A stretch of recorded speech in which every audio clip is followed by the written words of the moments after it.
Doctor ने अचानक गंजे आदमी की हथेली चीर दी। गंजा आदमी अभी भी अचेत अवस्था में था, तभी उसके हाथ पर अनगिनत काले पदार्थ उभर आए और उसे कसकर जकड़ लिया।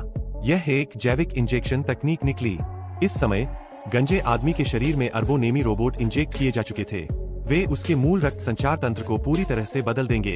इतना ही नहीं, ये नेमी रोबोट उसे अलौकिक शारीरिक क्षमताएं भी प्रदान करेंगे। पलक झपकते ही प्रकाश से भी तेज गति से उसके घाव भर देंगे। यह सब देखकर गंजे आदमी को कुछ अविश्वास हुआ। उसकी हत्या हो चुकी थी, वह अपने अतीत को जानने के लिए बेताब था, लेकिन डॉक्टर ने उसे उन यादों को भूल जाने की सलाह दी। फिर डॉक्टर ने अपना यांत्रिक हाथ दिखाया और इस बदलाव को शानदार विकास कहा।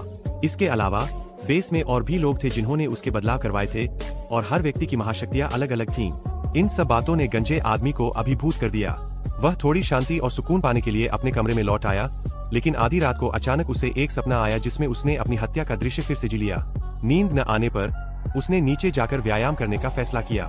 हालांकि उसका मुक्का सीधे रेत के बोरे में जा लगा। गंजे आदमी को यकीन नहीं हुआ, इसलिए उसने दीवार पर मुक्का मारने की कोशिश की। इस पल उसे सचमुच एहसास हुआ कि वह पूरी तरह से गौरवशाली विकास में शामिल हो गया है। कुछ ही देर बाद उसकी मुलाकात एक महिला से हुई, जिसकी भी उसकी तरह एक बार हत्या हो चुकी थी और रूपांतरित होने के बाद उसकी याददाश्त चली गई थी। यह भी नहीं जानते हुए कि उनकी मौत कैसे हुई, दोनों ने अपने दुखों को शराब में डुबोने का फैसला किया। लेकिन एक ही घूंट के बाद गंजे आदमी को अचानक अपनी पत्नी की आवाज सुनाई दी और दर्दनाक यादें फिर से उमड़ पड़ी। अपनी पत्नी की हत्या का दृश्य और सभी हत्यारों के चेहरे तुरंत उसकी आंखों के सामने घूम गए। उसकी भावनाएं और भी उत्तेजित हो गईं। महिला की विनती को नजरअंदाज करते हुए गंजा आदमी अपने परिवार का बदला लेने के लिए गाड़ी चलाने की तैयारी कर रहा था।